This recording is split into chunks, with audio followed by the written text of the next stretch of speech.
कौन है colonel Sophia Qureshi? Pakistan की बहन, आतंकवादियों की बहन, या फिर वो इस देश की बेटी नहीं है? क्या इस देश के अंदर मुसलमान होना सबसे बड़ा गुनाह है? क्या इस देश के अंदर जितने भी मुसलमान रह रहे हैं वो सारे के सारे आतंकवादी हैं, पाकिस्तानी हैं? क्या अब भारत के हर मुसलमान को पाकिस्तानियों आतंकवादियों से कंपेयर करके नाम दिया जाएगा उनका? अगर मैं देश की सबसे बड़ी गंदी चीज के बारे में बात करूं तो वह राजनीति है। इस देश की कुर्सी है जो लोग आजकल हिंदू मुस्लिम कर अपनाना चाहते हैं उसको। वो ये नहीं देखते कि इस देश के अंदर किसने क्या किया, वो ये नहीं देखते इस देश के अंदर कौन अपनी जान नौछावर करने को तैयार है। बस वो ये देखते कि वो हिंदू है या मुसलमान है।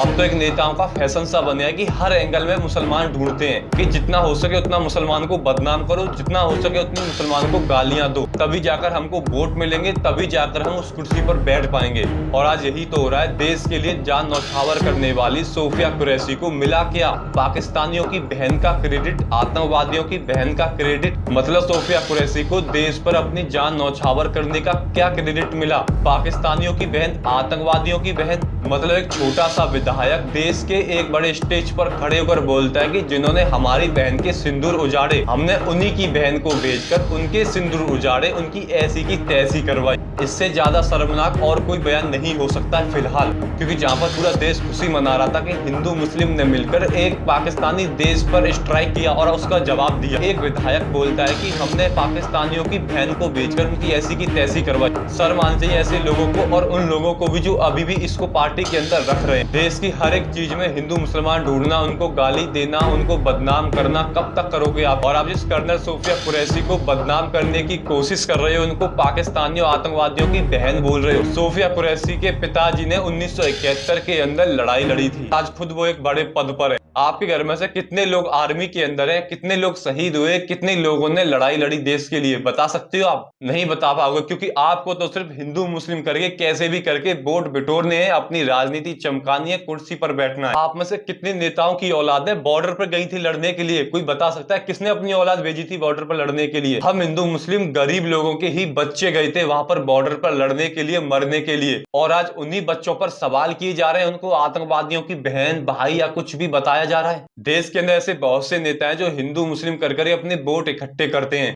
कभी भी वो देश की बेरोजगारी पर, देश की तरक्की पर, देश के विकास पर बात कर वोट नहीं लेंगे, क्योंकि उनको वोट मिलेंगे नहीं, उन्होंने विकास किया ही नहीं है। लेकिन हाँ, शायद अगर वो हिंदू मुस्लिम कर देते हैं तो काफी पॉपुलैरिटी मिल जाएगी, अच्छे खासे वोट मिल जाएंगे, अच्छा खासा पद मिल जाएगा उनको। और यही तो चाहिए आजकल के नेताओं को। मुसलमानों को गाली दो, बदनाम करो, वोट ले लो, कुर्सी ले लो। आखिर कब तक आप देश के अंदर मुसलमानों को बदनाम कर उनको गालियां देकर अपने वोट बैंक को इकट्ठा करते रहोगे? कभी देश की तरक्की, विकास, रोजगार के नाम पर वोट मांग लिया करो। थोड़ी शर्म करो, देश के विकास के नाम पर वोट मांगना शुरू कर दो। ये हिंदू मुस्लिम वाली नफरत को खत्म कर दो तुम।